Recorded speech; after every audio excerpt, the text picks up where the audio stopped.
சாஃப்டாக வெந்திருக்கு, அடியும் பிடிக்கல பாருங்கள். குடமிளகாய் வச்சுட்டு ஒரு சூப்பரான புலாவ் தான் செய்ய போகிறோம். இப்போ வெயில் காலம் அப்படிங்கிறதுனால இப்போ வந்து நம்ம குழம்பு ரசம் அந்த மாதிரிலாம் வச்சு சாப்பிட்றதுன்றது வந்து கிச்சனுக்குள்ளே நிற்கவே ரொம்ப கஷ்டமாக இருக்குது. அந்த மாதிரி நேரத்தில் இதை 1 pot ரெசிபியாக நம்ம செஞ்சிட்டோன்னா ஒரு தயிர் வெங்காயம் வச்சுட்டு கூட சாப்பிட்டுட்டு கம்மன்னு இருந்துடலாம். அந்த அளவுக்கு டேஸ்ட்டாக இருக்கும். வாங்க எப்படி ஈஸியாக செய்யலாம் அப்படிங்கிறத வீடியோக்குள்ளே போய் பார்க்கலாம். இப்போ வந்து நம்மக்கிட்ட மசாலா 1000 ரூபாய்க்கு மேலே வாங்குறவங்களுக்கு கர்நாடகா, தமிழ்நாடு, ஆந்திர பிரதேஷ், கேரளா இந்த 4 ஸ்டேட்டுக்கு மட்டும் நமக்கு வந்து 1000 ரூபாய்க்கு மேலே வாங்குறவங்களுக்கு கொரியர் சார்ஜ் முற்றிலுமே இலவசம். அதர் ஸ்டேட்டெல்லாம் இருக்கு இல்லையா, அவங்களுக்கெல்லாம் வந்து நீங்கள் உங்கள் கொரியர் சார்ஜ் வாங்குறீங்கன்னா அதில் ஆஃப் அமௌண்ட் வந்து உங்களுக்கு லெஸ் பண்ணிக்கோ. நாங்கள் வேணுன்றவங்க வெப்சைட் வாட்ஸ்அப்பில் ஆர்டர் பண்ணி வாங்கிக்கோங்க. இன்றைக்கி வந்து இந்த புலாவுக்கு நம்ம என்னென்னலாம் அரைக்க போகிறோம் அப்படின்னு பார்த்தீங்கன்னா, ஒரே ஒரு பச்சை மிளகாயும், அதுக்கப்புறம் ஒரு 4 சின்ன வெங்காயம் பாருங்கள், முந்திரி பருப்பு. இந்த முந்திரி பருப்பில் ஒரு 5-6 எடுத்து வச்சுட்டு மீதி இருக்கிறத எல்லாமே குறைன்னு அரைச்சி எடுத்துக்கலாம். ரொம்ப நைஸாலாம் அரைக்க வேணாம்.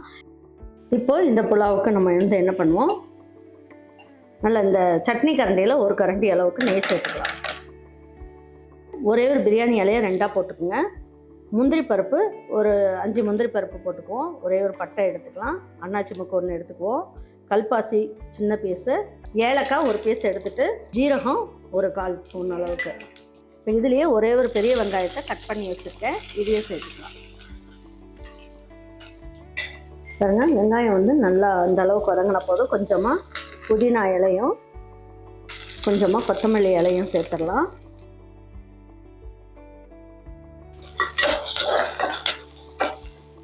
பாருங்க, இந்த அளவுக்கு வதங்கினா போதும். இப்போ வந்து என்ன பண்ணலாம், ஒரு பெரிய குடமிளகாயை எடுத்து கட் பண்ணி எடுத்து வச்சுருக்கேன். விதையெல்லாம் எடுத்துட்டு இந்த மாதிரி பெரிய பெரிய பீஸாகவே போட்டுருங்க. இதிலே 1 ஸ்பூன் அளவுக்கு இஞ்சி பூண்டு பேஸ்ட்டு எல்லாமே போட்டு நல்லா வதக்கிக்கலாம். இப்போ பாருங்கள், சின்ன வெங்காயம், பச்சை மிளகா, முந்திரி பருப்பு எல்லாமே போட்டதுனால நான் வந்து என்ன பண்ணியிருக்கேன், இந்த ஸ்டேஜில் போடுங்க. முன்னாடியே போட்டிங்கன்னா முந்திரி பருப்புலாம் அடிப்பிடிச்சிரும். அதனால் இந்த ஸ்டேஜில் போட்டுக்குங்க.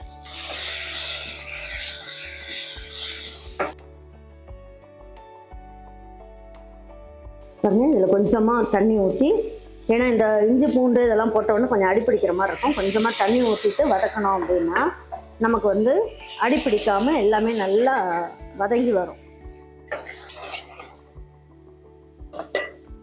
பாருங்க, தேவையான அளவுக்கு உப்பையும் சேர்த்துக்கலாம். கொஞ்சமாக மஞ்சள் தூள், ரெட் சில்லி பவுடர் கொஞ்சமாக சேர்த்துக்கோங்க. ரொம்ப வேண்டாம், கொஞ்சமாக சேர்த்துக்கலாம். ஏன்னா பச்சை மிளகாயும் அரைச்சிருக்கோம். இப்போ நான் என்ன பண்ணியிருக்கேன், ஒரு 1/2 எலுமிச்சம்பழம் புளிஞ்சி எடுத்து வச்சுருக்கேன். இந்த 1/2 எலுமிச்சம்பழத்தையும் இதில் சேர்த்துக்கலாம். 200 கிராம் அளவுக்கு பாருங்க, 200 கிராம் அளவுக்கு பாஸ்மதி அரிசியை தண்ணியில் ஊற வச்சுருக்கேன் 20 நிமிஷம். இதை இதில் சேர்த்துடலாம்.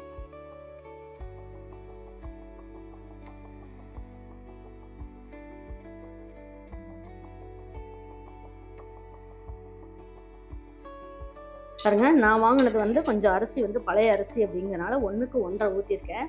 நீங்கள் புது அரிசி அந்த மாதிரிலாம் இருந்ததுன்னா நீங்கள் வந்து 1க்கு 1.25 தான் பாஸ்மதி அரிசிக்கு கரெக்டாக இருக்கும். பாருங்க, நல்லா இந்த மாதிரி கரெக்டான அளவில் இருக்குது பாருங்க.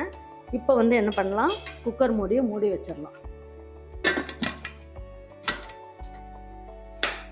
வெயிட் போட்டுடலாம்.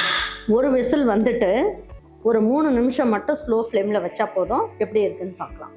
இது வந்து பார்த்திங்கன்னா பீட்ரூட் அப்பளம் சூப்பராக இருக்கும். பாருங்க, இனிமேல் நம்மக்கிட்ட வந்து இந்த பீட்ரூட் அப்பளமுமே நல்லா கிடைக்கும்.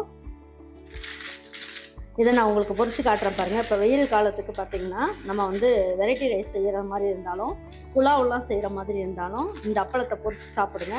ஒரு ஹெல்த்தியான அப்பளம். இது வந்து நமக்கு பீட்ரூட் போட்டு நம்ம செய்யும் போது பசங்க வந்து சாப்பிட மாட்டாங்க. அதே நேரத்தில் இந்த மாதிரி அப்பளமாக பொரிச்சு கொடுக்கும் போது நல்லா விரும்பி சாப்பிடுவாங்க. இது வேணுன்றவங்க வெப்சைட் வாட்ஸ்அப்பில் ஆர்டர் பண்ணி வாங்கிக்கலாம்.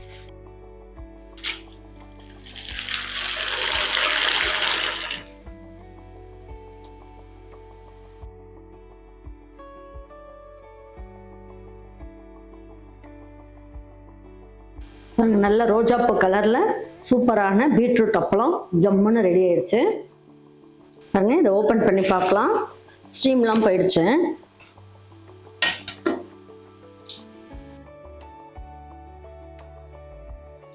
பாருங்கள் நல்லா எப்படி இருக்குது பாருங்கள், நல்லா சாஃப்டாக வெந்திருக்கு, அடியும் பிடிக்கல பாருங்கள்.